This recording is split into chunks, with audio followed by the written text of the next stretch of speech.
everyone, today I am going to discuss about this drug metformin, which is a biguanide. This metformin is used extensively worldwide as an anti-diabetic medication. So what is the mechanism of action of this drug?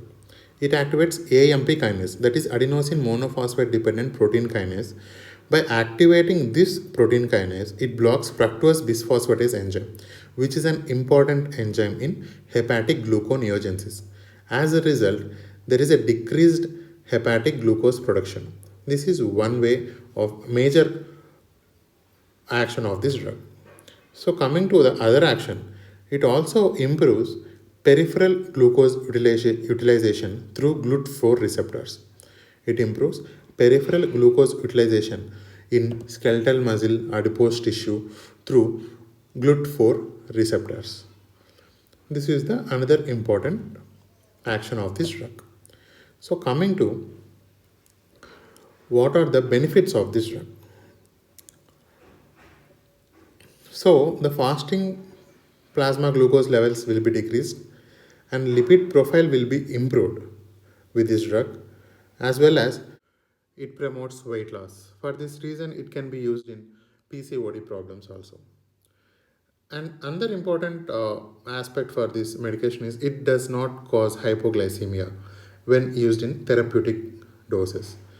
Hence, it is called as an euglycemic agent or anti-hyperglycemic agent. So, when used in therapeutic doses, it does not cause hypoglycemia like other sulfonylureas.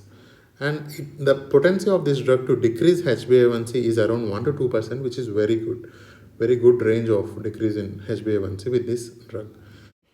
And maximum dose we can give is 2 to 2.5 gram per day, and better to give 2 grams per day only. The side effects will be majorly concerned are GI gastrointestinal disturbances. That is, there are anorexia, that means loss of appetite, and nausea, diarrhea, and some metallic taste can be felt in those patients who are taking this. So these disturbances, side effects can be brought down by extended release forms. Extended release forms can bring down these disturbances a little bit.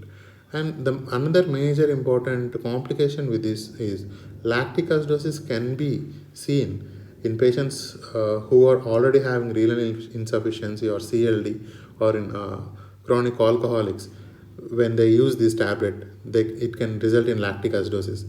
Vitamin B12 deficiency can also be seen in these patients because metformin interferes with the calcium dependent vitamin B12 absorption in terminal ileum.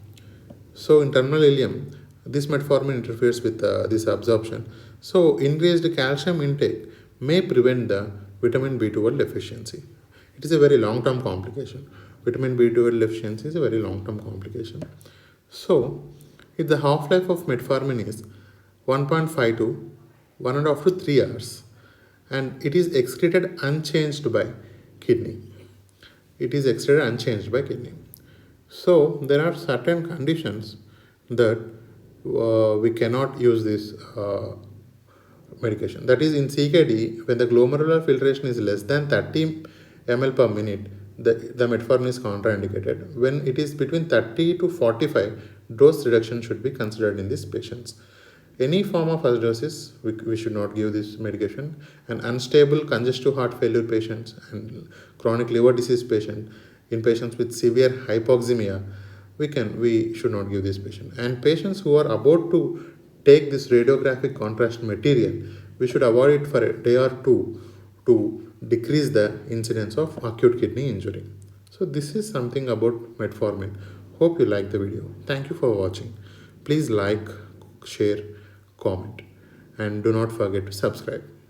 Thank you. Have a nice day.